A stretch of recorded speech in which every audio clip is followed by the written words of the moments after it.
സ്നേഹിതരെ, സഹോദരങ്ങളെ, എല്ലാവർക്കും എൻ്റെ നമസ്കാരം. മലങ്കര ഓർത്തഡോക്സ് സുറിയാനി സഭയിൽ കൊച്ചി, കുന്നംകുളം, തൃശ്ശൂർ ഭദ്രാസനങ്ങളിലെ ഡോക്ടർമാരുടെയും വക്കീലന്മാരുടെയും ഒരു സംഗമം കേന്ദ്ര റീജിയണൽ യുവജന പ്രസ്ഥാനത്തിൻ്റെ ആഭിമുഖ്യത്തിൽ വെച്ച് ഏപ്രിൽ 27 3 മണിക്ക് എറണാകുളത്ത് വെച്ച് നടത്തപ്പെടുന്നു. മലങ്കര സഭയിൽ ഇപ്രകാരമുള്ള സംഗമം പ്രഥമമാണ്, ആദ്യമായിട്ടാണ് അത് നടത്തുന്നത് എന്ന് പറയുന്നതിൽ ഏറെ ചാരിതാർത്ഥ്യമുണ്ട്. ലോയേഴ്സ് ആൻഡ് ഡോക്ടേഴ്സ് അവരെ സമൂഹത്തിൻ്റെ ഏറ്റവും ഉയർന്ന സ്ഥാനത്ത് വിരാജിക്കുന്നവരാണ്. രണ്ട് വിധത്തിലുള്ള വ്യക്തിത്വങ്ങളും അല്ലെങ്കിൽ സമൂഹവും സഭയ്ക്ക് ഇത്ര സമ്പന്നമായ ഗണം ഉണ്ടെന്ന് അറിയുന്നത് തന്നെ ഏറെ ആഹ്ലാദത്തോടെയാണ് നാം നോക്കിക്കാണുന്നത്.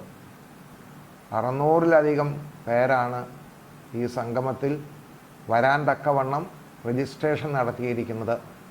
ഡോക്ടേഴ്സ് എന്ന് പറയുന്നത് ആതുര സേവനത്തിൻ്റെ അവതാര മൂർത്തികളാണ്. നീതി ലോകത്തിൽ സ്ഥാപിക്കപ്പെടുവാൻ തക്കവണ്ണം ഏറെ അധ്വാനിക്കുന്നവരാണ് അഡ്വക്കേറ്റ്സ് എന്ന് പറയുന്നത്.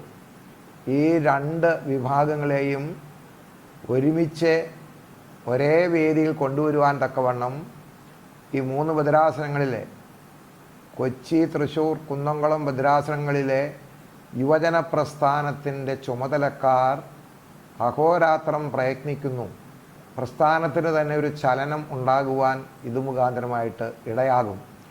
നീതിന്യായ വ്യവസ്ഥകളിലുള്ള ഉന്നതന്മാരും ആതുര സേവന രംഗത്തുള്ള ഡോക്ടേഴ്സും അവരൊരുമിച്ച് സഭയുടെ മേൽവിലാസത്തിൽ വരുമ്പോൾ മലങ്കര ഓർത്തഡോക്സ് സുറിയാനി സഭയുടെ മനുഷ്യ വിഭവ സമ്പന്നത വളരെ ശക്തമാണ് എന്ന് ഇവിടെ ഓർപ്പിക്കട്ടെ.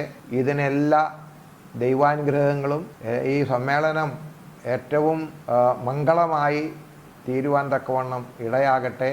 പ്രത്യേകിച്ച് യുവജന പ്രസ്ഥാനത്തിൻ്റെ ഭാരവാഹികളോടുള്ള മലങ്കര സഭയുടെയും സ്വന്തം നിലയിലുള്ള സ്നേഹവും സന്തോഷവും ഈ സമയത്ത് ഞാൻ അറിയിച്ചുകൊണ്ട് അവസാനിപ്പിക്കുന്നു.